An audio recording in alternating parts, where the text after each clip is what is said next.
Ya, Bapak Ibu, Shalom sekali lagi saya ucapkan selamat malam kepada kita sekalian yang sudah bergabung dari beberapa tempat ya di tempat kita masing-masing, di kota kita masing-masing. Ya, saya akan share screen dulu sebelum nanti kita akan memulai firman Tuhan, kita akan terlebih dahulu berdoa kepada Tuhan.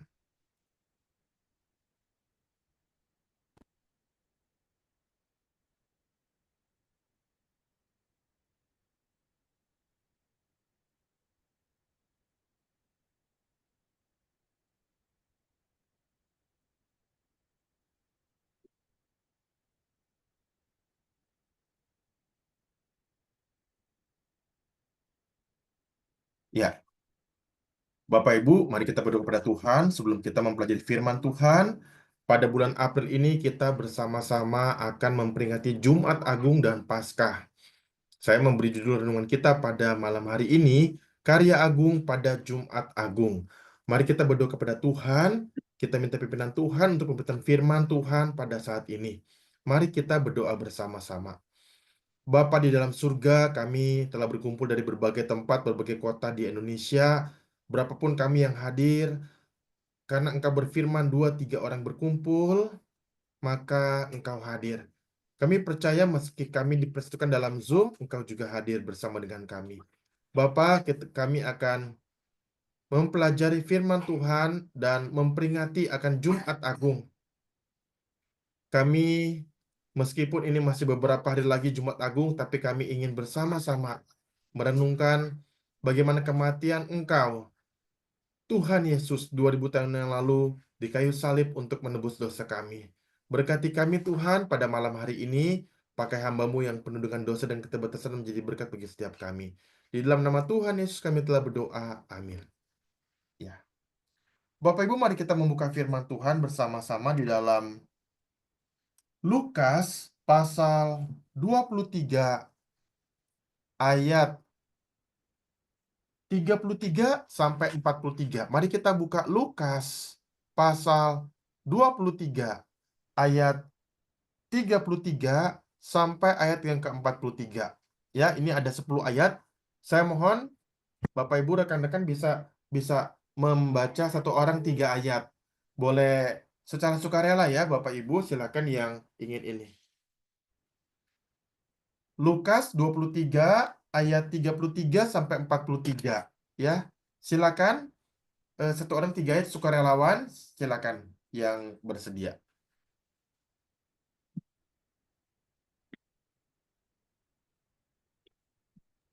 Baik, saya mulai ya. Ya. Lukas pasal 23 ayat 33. Judul perikop atau lembaga Alkitab memberikan judul yaitu Yesus disalibkan. Ayat 33. Ketika mereka sampai di tempat yang bernama Tengkorak, mereka menyalibkan Yesus di situ dan juga kedua orang penjahat itu, yang seorang di sebelah kanannya dan yang lain di sebelah kirinya. Yesus berkata, "Ya Bapa, ampunilah mereka, sebab mereka tidak tahu apa yang mereka perbuat." Lalu mereka membuang undi untuk membagi pakaiannya. Umat berdiri di situ dan melihat semuanya, tetapi pemimpin-pemimpin mengejek dia, katanya, orang lain ia selamatkan, biarlah sekarang ia menyelamatkan dirinya sendiri, jika ia adalah Mesias, orang yang dipilih Allah. Ya, terima kasih. 3 ayat selanjutnya silakan yang lain sukarelawan.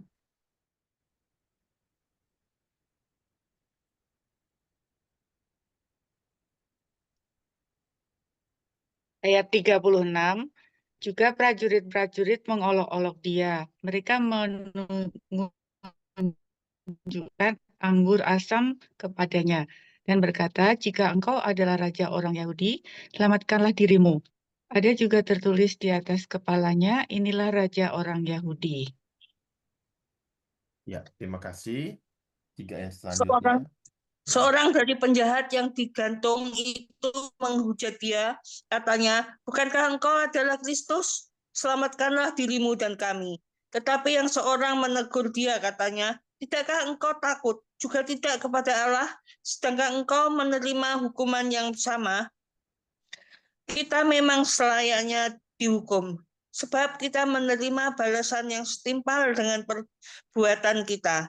Tetapi orang ini tidak berbuat sesuatu yang salah. Lalu ia berkata, Yesus, ingatlah akan aku apabila engkau datang sebagai raja.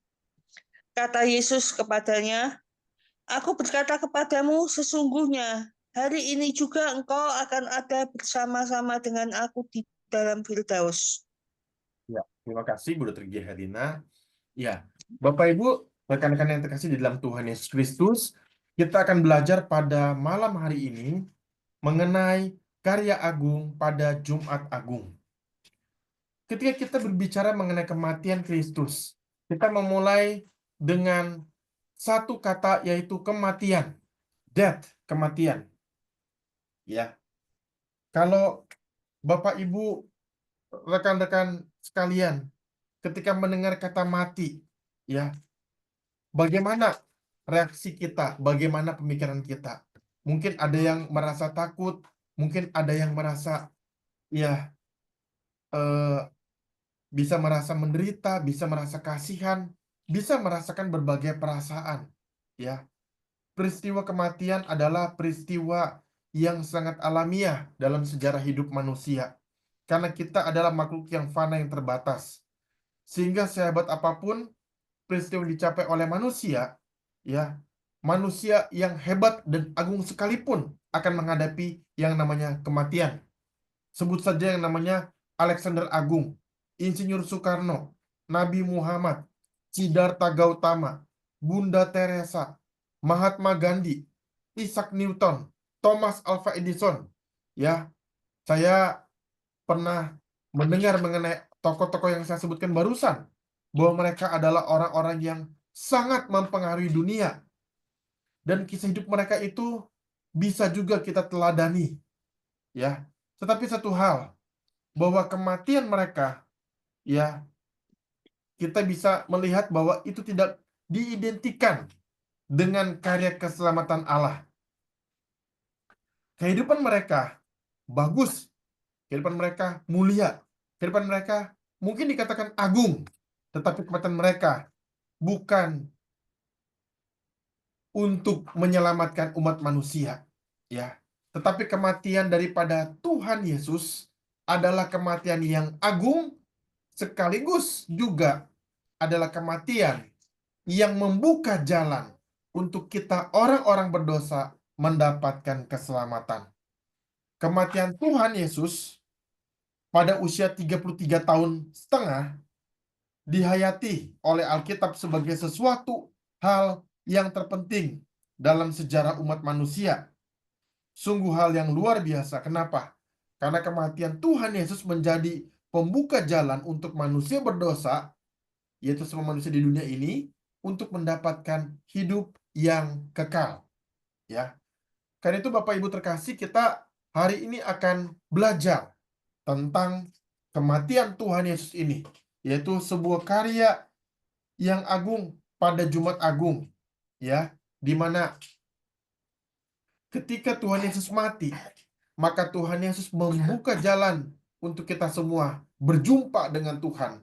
Kita semua yang adalah orang berdosa yang harusnya mati karena dosa kita dihukum di dalam neraka. Tetapi ketika Tuhan Yesus mati, maka Tuhan Yesus telah menebus kita dengan darahnya yang kudus dan membawa kita ke dalam hidup yang kekal, yaitu Tuhan Yesus itu sendiri. Ya, karena itu pelajaran bagi kita pada malam hari ini ada beberapa hal yang kita bisa teladani dari pengorbanan Tuhan Yesus, dari kematian Tuhan Yesus, ya. Ya, yaitu yang pertama adalah Tuhan Yesus lebih memikirkan kehidupan orang lain dari diri sendiri, ya. Kalau kita perhatikan tadi ayat ke-24, Bapak Ibu yang terkasih, di situ dikatakan, ya, di dalam ayat 34, maaf, ya.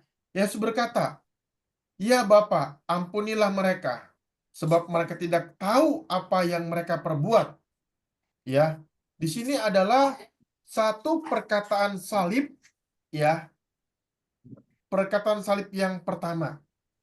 Yesus ketika disalib, waktu dia merasa susah, waktu dia merasa sulit, waktu dia merasa sakit, waktu dia merasa menderita, tapi dia berkata, "Ya Bapa, ampunilah mereka, sebab mereka tidak tahu apa yang mereka perbuat." Di sini, Yesus menjadi pribadi yang memperhatikan orang lain waktu dia merasa sakit. Nah, Bapak Ibu terkasih, dalam dunia kehidupan umat manusia, jarang ada orang yang hebat sekalipun waktu dia menderita dia masih pikir orang lain, ya. Misalnya ada orang yang sakit cancer misalkan atau kanker.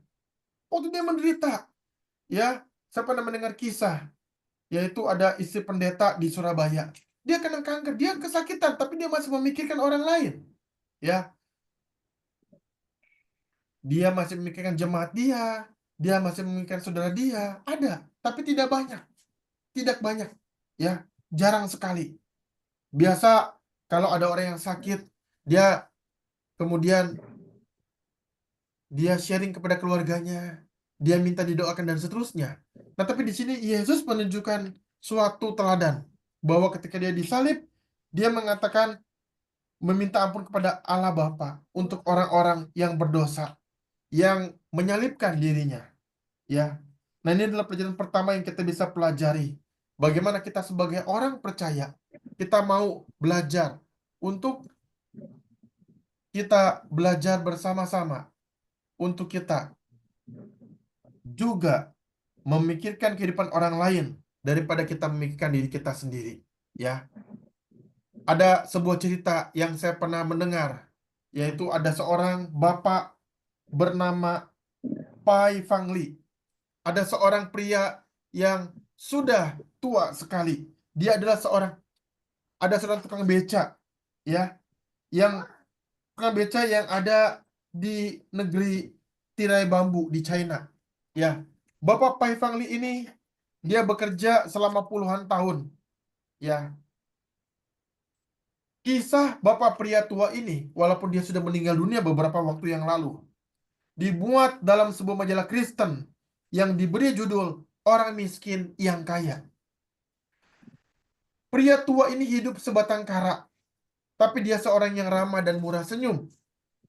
Dia bekerja menarik beca mulai jam 6 pagi setelah dia berdoa kepada Tuhan. Dan dia bekerja sampai jam 8 malam. Ya, luar biasa Bapak Ibu ya, Bapak ini sudah tua, tapi dia bekerja sehari 14 jam. Dalam bekerja sebagai seorang tukang beca, dia tidak pernah mematok harga. Tapi ternyata banyak orang-orang membayar lebih karena tidak tega melihat bapak pria kurus ini sudah tua bekerja mati-matian. Pai Fang Li tinggal di sebuah gubuk reot yang nyaris rubuh, daerah kumuh. Gubuk itu dia sewa per hari. Di gubuk itu ada tikar yang sudah robek-robek, sebuah kardus berisi beberapa baju tua, dan selimut tipis tua bertambal-tambal. Sebuah piring seng, kaleng untuk minum, dan sebuah lampu teplok minyak tanah. Bapak Pai Fang Li ini orang yang ringan tangan. Terkenal di mata masyarakat.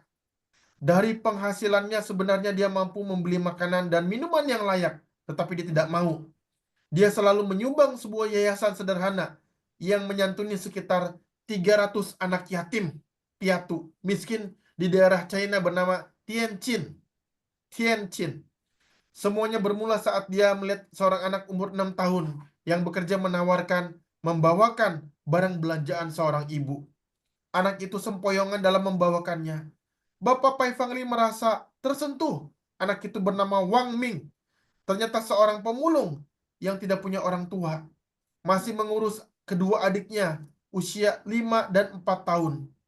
Wang Ming seorang anak laki-laki yang kurus, kotor, dan berpakaian compang-camping, membuat Pai Fang Li membawa ketiga anak itu ke penampungan. Kemudian Pai Fang Li ini bertekad untuk bekerja keras demi membantu anak-anak itu. Pai Fang Li hanya makan 2 potong kue kismis untuk makan siang dan sepotong kecil daging dan sebutir telur untuk makan malam. Sisa uang dari Pai Fang Li dia sumbangkan untuk yayasan panti asuhan tersebut. Dia bekerja 365 hari setahun. Kalau Bapak Ibu lihat di layar kita di Zoom ini, dia lahir 1913 dan meninggal usia 2005 ya. Cukup tua hidupnya. Ya. Dan kemudian Pai Fang Li ini kurang lebih usia 92 tahun ya. 92 tahun dia meninggal dunia. Waktu dia sudah sangat tua, sangat sakit ya, dia kena kanker ya. Kemudian dia tidak dapat mengayuh becak lagi. Dia menghantarkan uang tabungannya terakhir 500 renminbi, mata uang China, kurang lebih kira-kira pada waktu cerita ini diceritakan senilai 650.000 rupiah yang disimpan oleh dia. Uang terakhir yang dia berikan, dia pergi ke sekolah Yao Hua. Dia kasih dan dia bilang, saya tidak punya lagi uang untuk saya berikan kepada sekolah ini. Inilah uang yang sisa yang saya punya. Dia kasih ke sekolah Yao Hua itu. Dan semua guru-guru di sekolah itu menangis melihat Bapak Pai Fang Li ini memberikan uang itu. Bapak Pai Fang Li meninggal pada tanggal 23 September 2005. Di usia kira-kira 92 tahun, hampir 93 tahun. Dalam kemiskinan. Tapi sepanjang hidupnya, Pai Fang Li telah menyumbang uang sebesar 350.000 renminbi, atau kurang lebih pada saat cerita ini ditulis, setara dengan 470 juta rupiah kepada Yayasan Tianjin, kepada sekolah ya Yao Hua tadi, untuk menolong 300 anak-anak miskin hidup dan bersekolah. Semangat hidupnya adalah semangat untuk memperhatikan kehidupan orang lain, seperti Tuhan Yesus yang kita teladani. Bapak Ibu yang dikasihi oleh Tuhan Yesus, marilah kita belajar. Yang pertama adalah bagaimana kita memikirkan kehidupan orang lain. Kita perhatikan orang lain, kita sapa orang lain, kita tolong orang lain. Seperti Tuhan Yesus di masa Jumat Agung, dia mati di salib, mengorbankan dirinya untuk orang-orang yang dia kasihi. Yang kedua yang kita bisa pelajari adalah mari kita hidup takut akan Allah. Bapak Ibu terkasih, saudara-saudari, mari kita perhatikan ayat ke-40 dari Alkitab kita.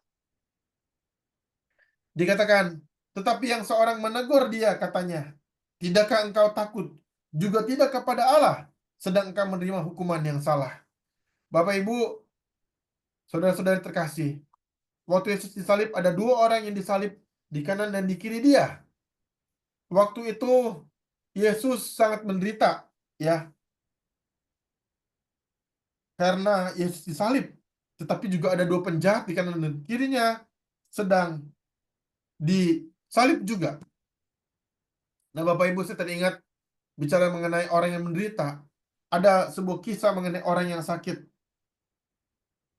Ada seorang yang kaya, seorang bapak yang kaya, dan bapak ini punya 4 anak. Bapak ini berumur 80 tahun, ya, kena penyakit komplikasi. Kebetulan sudah sekarat di rumah sakit. Tetapi dia orang yang kaya. Anaknya tidak sabar menunggu harta warisan dari papanya. Memanggil 2 orang, yaitu staf asuransi dan pejabat hukum. Yang satu staf asuransi agar kalau ayahnya meninggal cepat diklaim dan dapat uang asuransi senilai beberapa miliar rupiah. Yang satu lagi pejabat hukum mengurusi harta warisan, ya, yaitu pejabat hukum seperti ya notaris begitu ya, agar cepat dibagi rata kepada 4 anak. Kebetulan saat di rumah sakit mereka datang berdua kepada bapak ini di waktu yang bersamaan. Yang satu bapak duduk di kanan, yang satu lagi duduk di kiri dari bapak itu yang sudah sekarat itu. Mereka ngobrol dengan bapak itu ya, baik petugas staf asuransi dan juga staf dari kuasa hukum. Mereka basa-basi bicara kepada bapak tua yang sedang sakit parah itu di rumah sakit. Bapak itu sambil batuk berkata, "Saya ini seperti Tuhan Yesus di atas kayu salib, hampir meninggal dunia dan berada di tengah dua penjahat." Ya, Bapak Ibu terkasih, ini hanya sebuah cerita. Ketika dua orang di kanan kiri itu dengar cerita itu, dengan perkataan Bapak itu, mereka pucat pasi begitu ya. Mereka pucat wajahnya ya. Nah, Bapak Ibu terkasih, kembali ke dalam Alkitab yang kita baca tadi ya. Ketika Tuhan Yesus ada disalib, ada dua orang di kanan kiri itu. Yang orang di sebelah kiri, ya, ada orang di sebelahnya berkata, ya, "Bukankah engkau adalah Kristus? Selamatkanlah dirimu dan selamatkan kami." Ya, ayat ke-39. Ayat ke-40, orang di sebelah sisinya satunya lagi, dia berkata, "Tidakkah engkau takut juga tidak kepada Allah, sedangkan menerima hukuman yang sama?" Pelajaran kita pada malam hari ini yang kedua adalah, marilah kita hidup takut akan Tuhan. Ya, ada penjahat yang di sebelah Tuhan Yesus berkata, "Kamu sebutin diri dong." Begitu ya. Jadi di sini kita bisa melihat bahwa ada orang yang hidupnya dia menuding orang lain, dia menyalahkan orang lain, dia tidak baik kepada orang lain. Tetapi ada juga orang yang hidupnya takut akan Allah. Dia hidup, dia tahu bahwa dia bersalah. Dia tahu bahwa dia orang berdosa. Nah, Bapak Ibu yang dikasihi Tuhan Yesus, dalam hidup ini, marilah kita jangan menjadi orang yang seperti orang yang pertama. Kerjanya menuding orang, menyalahkan orang lain. Ya, dia anggap rasa dirinya benar. Dia anggap rasanya dirinya hebat. Dia anggap rasanya dirinya baik. Jangan. Marilah kita menjadi orang yang seperti orang yang tadi yang disalib, yang di dalam ayat ke-40 mengatakan, "Tidakkah engkau takut juga tidak kepada Allah, ya, sedang engkau menerima hukuman yang sama?" Dia berkata, kalau kita ini berbuat salah, kita ini selayaknya kita dihukum. Ayat 41. Kita menerima balasan yang setimpal dengan perbuatan kita. Tapi orang ini, yaitu Yesus, tidak berbuat sesuatu yang salah. Orang ini tahu Yesus itu adalah Tuhan. Yesus itu adalah Raja. Yesus itu adalah tidak bersalah. Yesus itu adalah tidak berdosa. Bapak Ibu yang terkasih di dalam Tuhan Yesus, waktu saya melihat cerita ini, saya tahu ya bahwa ada orang di dalam Alkitab yang juga orang yang takut akan Allah. Namanya siapa? Namanya adalah Yusuf. Ketika Yusuf dalam Kejadian pasal 37 sampai 50, dia adalah orang muda yang apa? Seorang muda yang kehidupannya kudus. Ketika dia bekerja di rumah Tuan Potifar dan dia digoda oleh Tuan Potifar. Ketika dia digoda, kemudian apa yang terjadi? Istri Potifar memandang birahi kepada Yusuf. Dia menggoda Yusuf untuk tidur dengan dia. Tapi Yusuf berkata, "Saya takut kepada Allah. Saya tahu bahwa di dalam rumah ini tidak ada yang tidak diserahkan kepada saya. Semua dipercayakan kepada saya. Karena saya bekerja dengan sungguh-sungguh. Tuan Potifar mempercayakan kepada saya. Dia tidak hanya makanan saja yang dia urus. Ya, tetapi engkau adalah istrinya," kata Yusuf kepada istri Potifar. "Saya tidak boleh menyentuh engkau, karena engkau adalah milik Tuan Potifar." Dan di sini Bapak Ibu yang dikasih oleh Tuhan Yesus, Yusuf adalah sebuah teladan tentang hidup takut akan Allah atau takut akan Tuhan. Marilah bersama-sama kita menjelang Jumat Agung, kita hidup takut akan Allah. Bapak Ibu yang dikasih oleh Tuhan Yesus, kita semua sedang berjalan ke arah Tuhan. Setiap kita menjalani kehidupan ini sebagai orang percaya, kita berpikir, kita bergerak, kita bernafas, kita bekerja, kita beraktivitas dalam hidup ini. Tetapi kita sedang menuju kepada Tuhan. Dan kabar berikutnya bagi setiap kita adalah kita semua sedang diuji oleh Tuhan. Ya, ada satu ayat firman Tuhan, "Mau dengan kasih Ya, satu orang boleh membacakan buat kita di dalam layar. 1 Tawarik 16 ayat 9a, silakan. Silakan sukarelawan boleh membacakan buat kita sekalian. Karena mata Tuhan menjelajah seluruh bumi untuk melimpahkan kekuatannya kepada mereka yang bersungguh hati terhadap Dia. Ya, terima kasih Bu Dr. Gigi Helena telah membacakan bagi setiap kita. Bapak Ibu terkasih, waktu kita mau hidup takut akan Allah, ingatlah ayat ini Bapak Ibu. Saya ingat sekali waktu saya pelayanan di Kota Makassar, Ibu Penginjil Sucitawati selalu, maksudnya cukup sering ya memperkatakan ayat ini di dalam khotbahnya. Karena mata Tuhan menjelajah seluruh bumi untuk melimpahkan kekuatannya kepada mereka yang bersungguh hati terhadap Dia. Bapak Ibu dikasih Tuhan Yesus, mata Tuhan melihat, menjelajah, memperhatikan semua umat manusia di seluruh bumi, melihat apakah ada orang yang hidup takut akan Dia, apakah ada orang yang hidup kudus, apakah ada orang yang hidup suci, apakah ada orang yang bersungguh-sungguh hidupnya di dalam hatinya untuk melakukan firman Tuhan dalam kehidupannya. Mata Tuhan melihat Bapak Ibu. Waktu saya persiapkan renungan ini, saya merasa takut, saya merasa khawatir karena saya orang berdosa. Saya orang yang berpikir jahat, berkata jahat, bertingkah laku jahat. Saya adalah orang yang berdosa. Saya adalah orang yang paling berdosa di antara hamba-hamba Tuhan yang melayani di Gunung Wilis. Saya langsung berdoa sama Tuhan. Tuhan, ampunilah saya yang sering berbuat dosa, yang sering berbuat kesalahan.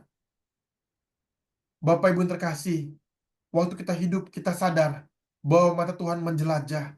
Kita akan hidup dengan sungguh-sungguh di hadapan Tuhan.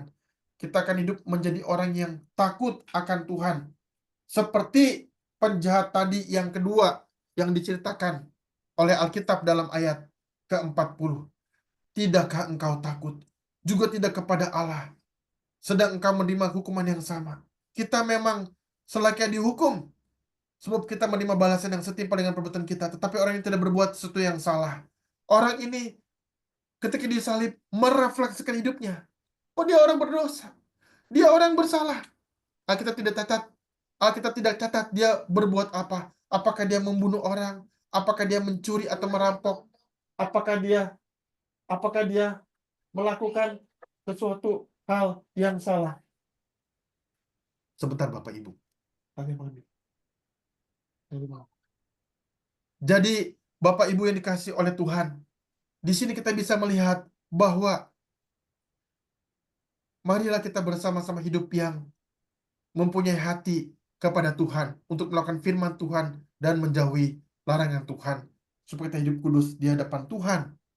Yang ketiga, yang terakhir adalah marilah kita menjadikan bumi ini sebagai Firdaus, ayat ke-43. Ketika sebelum ayat ke-43, saya akan bacakan ayat 42 bagi kita sekalian Bapak Ibu yang terkasih, saudara-saudara terkasih. Lalu ia berkata, ya ini penjahat tadi yang kedua, Yesus, ingatlah akan aku apabila engkau datang sebagai raja. Ya, ingatlah akan aku apabila engkau datang sebagai raja. Kata Yesus kepadanya, aku berkata kepadamu, sesungguhnya hari ini juga engkau akan ada bersama-sama dengan aku di dalam Firdaus.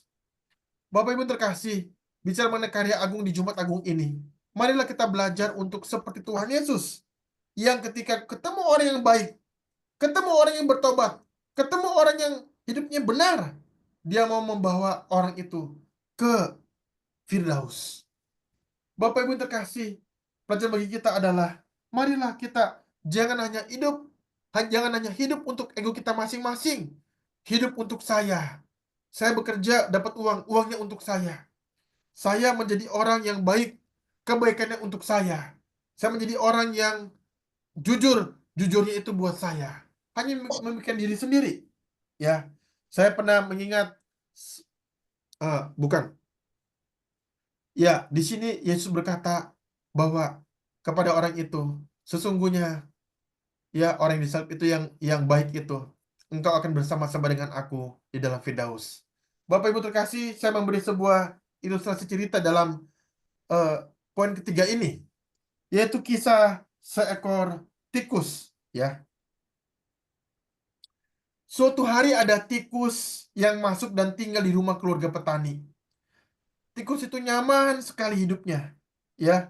Bapak Ibu terkasih, gimana kalau di rumah kita ada tikus, ya?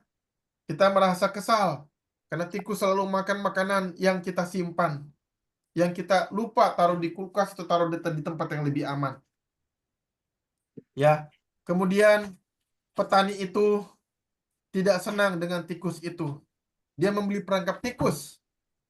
Waktu dia buka bungkusan, ya, perangkap tikus itu dia simpan di tempat yang mungkin dilalui oleh tikus. Dia kasih umpan, ya. Wah, tikus ini panik, Bapak Ibu terkasih. Kemudian dia datang kepada Pak Ular, Ibu Ayam, Ibu Babi, Bapak Sapi, ya. Dia bilang, "Tolong Pak Ular, tolong Ibu Ayam, tolong Ibu Babi, tolong Bapak Sapi, ada perangkap tikus di rumah daripada petani. Tolong bantu saya. Saya takut nanti kalau saya ketangkap saya bisa mati." Tapi semuanya tidak ada yang peduli.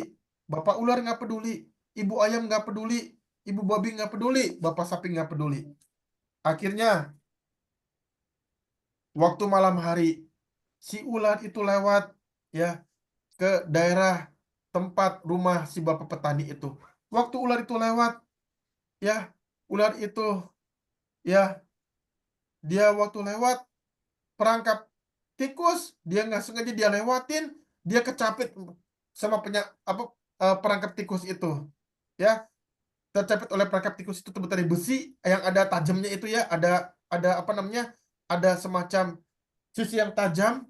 Jadi kemudian tercapit, lalu kemudian ada ibu petani lewat. Ibu petani itu lewat, dia lihat ada ular, ya. Ular itu ketika tercapit dia masih patok si ibu petani. Dipatok ibu petaninya. Wah, ibu petaninya akhirnya eh sakit tangannya, ya. Kena bisa daripada ular itu.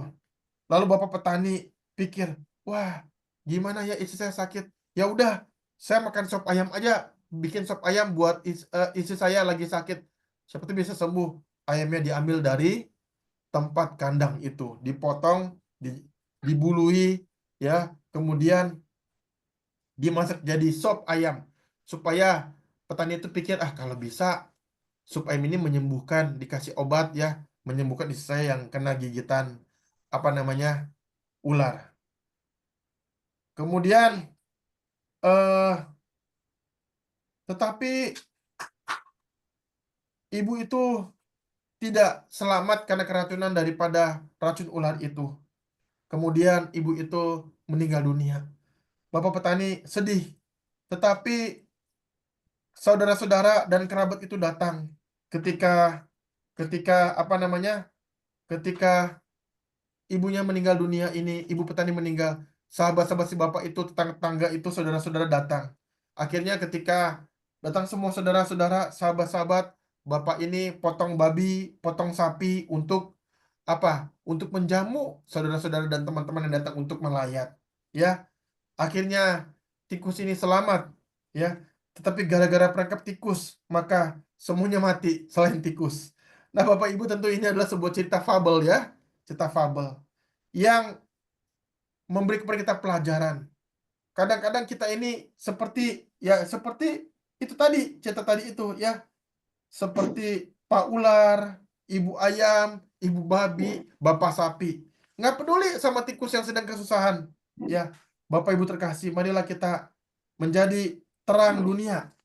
Orang Kristen jadi terang dunia adalah orang Kristen yang mengasihi atau memperhatikan orang-orang di sekitarnya. Bapak Ibu, sebelum saya menutup dengan sebuah kesimpulan, saya mau menceritakan tentang 5 kebenaran Yesus di atas salib yang saya dapatkan dari pengajaran pendeta Antonius Stephen Un, ya, mengenai 5 kebenaran Yesus di atas salib. Bagaimana 5 kebenaran ini mengajar kepada kita bahwa Yesus itu mengasihi umat manusia. Kita bisa belajar. Yang pertama adalah 3 perkataan pertama Tuhan Yesus di kayu salib. Semuanya mengenai orang lain. Ya, the first 3 sentence in the cross is talk about the others. Ya, Yesus berkata apa 3 perkataan pertama? Ya Bapa, ampunilah mereka, sebab mereka tidak tahu apa yang mereka perbuat. Itu pertama.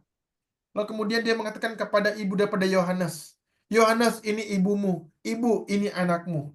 Artinya apa? Waktu Yesus mau meninggal, dia masih pikirin ibunya. Ya, dia masih pikirin ibunya, Ibu Maria.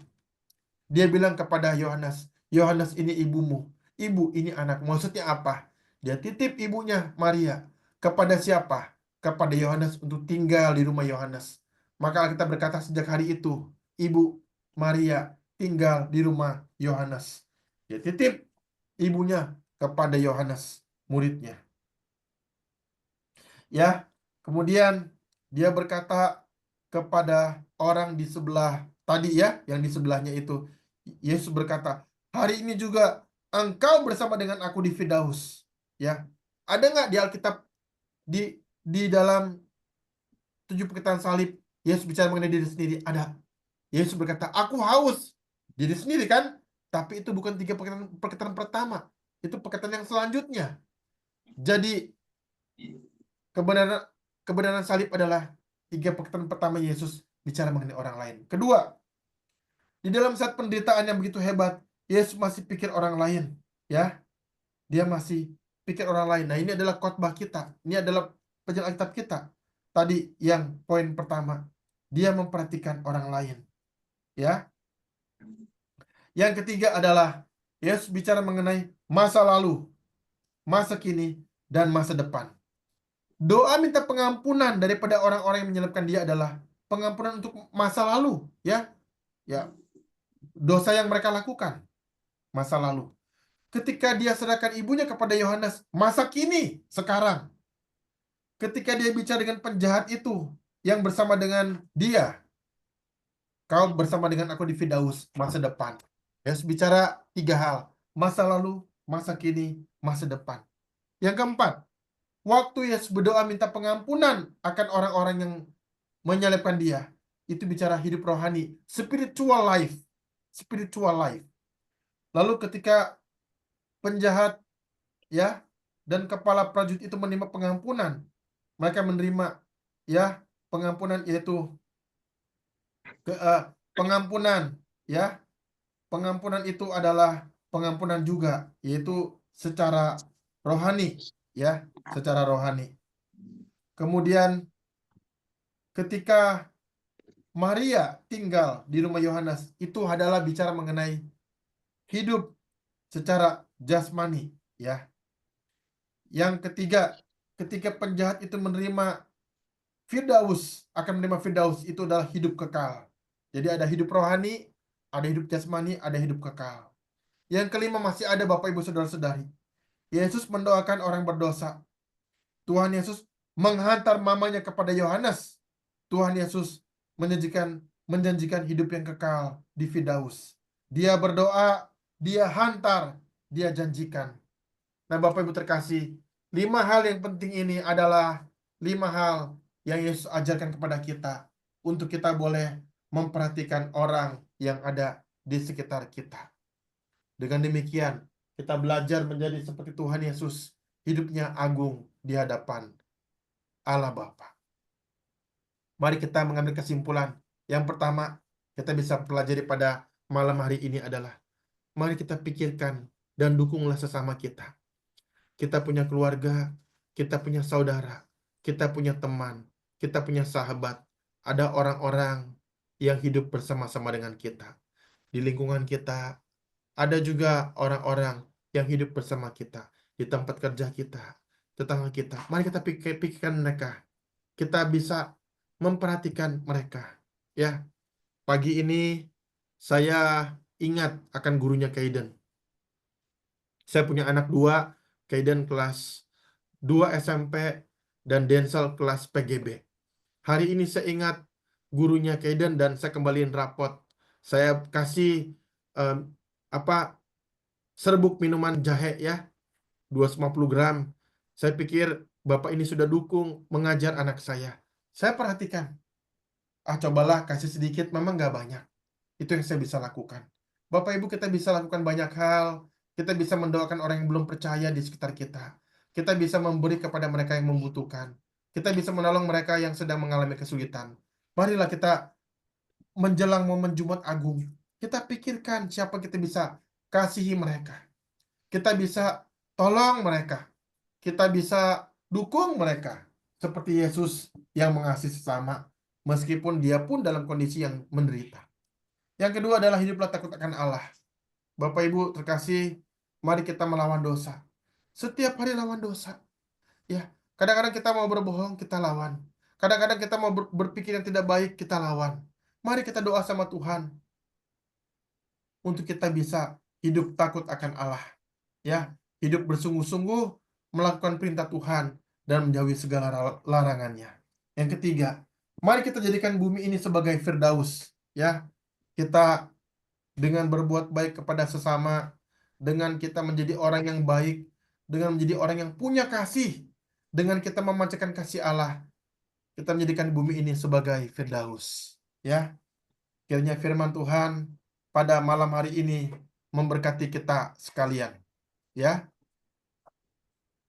Bapak Ibu terkasih, mari kita berdoa kepada Tuhan. Sebelum nanti kalau Bapak Ibu ada yang mau share juga boleh. Mari kita berdoa bersama-sama, ya. Mohon dengan kasih penginjil Meliusu Saluku berdoa untuk firman pada malam hari ini. Kita berdoa. Bapa kami yang di surga, pada malam hari ini ya Tuhan, kami sangat bersyukur untuk kasih dan rahmat dan pertolongan Tuhan di dalam kehidupan kami. Hingga sampai pada malam hari ini Tuhan, kami boleh bersama anak-anak-Mu, khususnya Zoom ini Tuhan, kami boleh memakai Zoom ini untuk bertumbuh bersama-sama di dalam firman-Mu Tuhan. Terutama Tuhan untuk setiap firman-Mu yang telah Engkau ajarkan kepada kami melalui anak-Mu atau hamba-Mu, Pak Pendeta Anto Tuhan, yang mengajarkan kami 3 hal penting tentang Jumat Agung ini, yaitu tentang memperhatikan sesama, takut akan Tuhan, takut kepada Allah, dan menjadikan bumi sebagai Firdaus. Kami mohon ya Tuhan, biarlah firman yang kami boleh dengarkan pada malam hari ini bukan hanya sebagai pendengar ya Tuhan, tetapi kami melainkan kami sebagai pelaku daripada setiap firman-Mu. Kami percaya ya Tuhan, kami akan ada perbedaan sebelum dan sesudah kami mendengarkan firman ini. Sehingga ya Tuhan, ketika kami berpisah ataupun ketika kami selesai kegiatan Zoom ini Tuhan, kami mendapatkan sesuatu hal yang baru yang berasal daripada Engkau. Bahkan kami juga Tuhan terus berdoa khususnya untuk Pak Pendeta Anto Tuhan, biarlah Engkau Tuhan yang terus memakai anak-Mu ini untuk menyatakan kemuliaan-Mu di tengah-tengah masyarakat dimanapun ia akan melayani Tuhan. Terima kasih ya Bapa, terpujilah nama-Mu, di dalam nama Tuhan kami Yesus kami berdoa. Amin. Terima kasih buat doanya penginjil Meliusu Saluku, Tuhan memberkati ya.